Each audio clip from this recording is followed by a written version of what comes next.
दोस्तों, जब लॉकडाउन में संपूर्ण भारत को बंद कर दिया गया था, तब सिर्फ दवाइयों के दुकानों को ही खोलने की इजाज़त थी। ऐसे में हमारे subscriber Manish ji medical emergency को लिहाज में रखते हुए हर रोज़ अपनी दुकान को खोल दिया करते थे। एक बार की बात है, उनके दुकान पर काफ़ी भीड़ जमा हो गई थी। काम करते करते कब देर रात हो गई उन्हें मालूम ही नहीं चला। जब उन्होंने घड़ी की तरफ देखा तो उस वक्त रात के 12:30 बज चुके थे।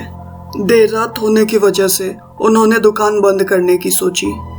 उस इलाके में उन्होंने अपनी दुकान नई खोली थी और महज 1 साल पहले ही उन्होंने अपनी दवाई की बिजनेस शुरू की थी। ऐसे में वो नहीं चाहते थे कि कोई भी कस्टमर उनके दुकान से खाली लौट जाए।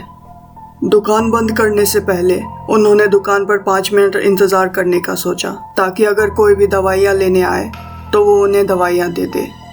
5 मिनट इंतज़ार करने के बाद जब दूर दूर तक कोई भी नहीं दिखा तो उन्होंने अपनी दुकान की शटर बंद कर दी। दुकान बंद करने के बाद वो अपने घर की ओर निकल पड़े। उनके पास अपनी कोई भी गाड़ी नहीं थी जिससे वो अपने घर जा सकते, और लॉकडाउन में वो भी रात के 12:30 बजे कोई भी सवारी मिलना तो आसान नहीं था। सड़क से चलकर जाते हुए उन्हें काफ़ी देर लग जाती, जिसके वजह से शॉर्टकट के लिए उन्होंने जंगल का रास्ता अपनाया। अपने फ़ोन की फ्लैशलाइट जलाकर वो जंगल से होते हुए सड़क के दूसरी ओर निकल रहे थे, पर तभी अचानक से उन्हें ऐसा लगा जैसे कोई उनके पीछे खड़ा है। वो झट से इधर उधर देखने लग गए कि कहीं कोई जंगली जानवर ना हो। उस एहसास के बाद वो तेजी से जंगल से निकलने लगे। उन्हें बार बार ऐसा लगने लगा था जैसे कोई उनके पीछे पीछे आ रहा है। तभी अचानक से उनके पास का एक पेड़ जोरों से हिलने लगा।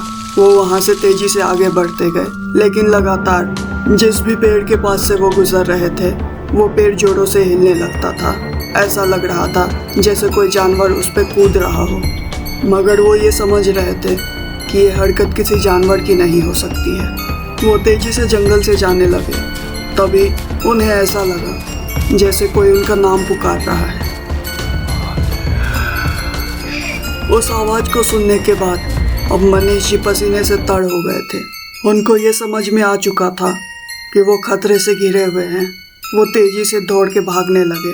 तभी पीछे से आने वाली वो आवाज़ अचानक से बंद हो गई। एक पल के लिए वो अपनी जगह पर रुके, लेकिन वहाँ रुकना ठीक नहीं था। वो तेजी से आगे जाने लगे कि अचानक से फिर से वो आवाज़ें पीछे से आने लगी। वो आवाज़ जिसकी भी थी वो बार बार उनसे पीछे पलटने को कहने लगा। मनीष जी ने कहा, शायद मैं पीछे पलट भी जाता, लेकिन तभी मुझे ये ख्याल आया कि जब सुनसान रात में, वो भी खास करके जंगलों में, जब कोई पीछे से आवाज़ दे तो पीछे पलटना नहीं चाहिए।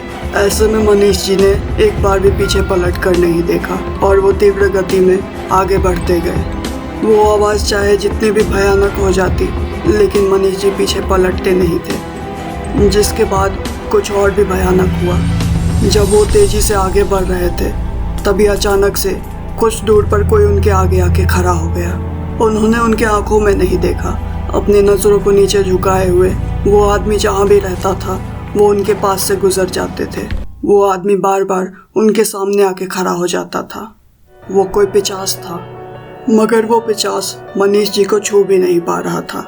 वो पिशाच अपने शिकारी को इतने आसानी से जाने तो नहीं देना चाहता था, मगर मनीष जी के गले में शिव जी का एक लॉकेट था जो उस वक्त उनकी रक्षा कर रहा था। उस पिशाच के लगातार हमले की वजह से मनीष जी कई बार नीचे भी गिर गए थे, लेकिन खुद को संभालते हुए वो उस जंगल से भागने लगे।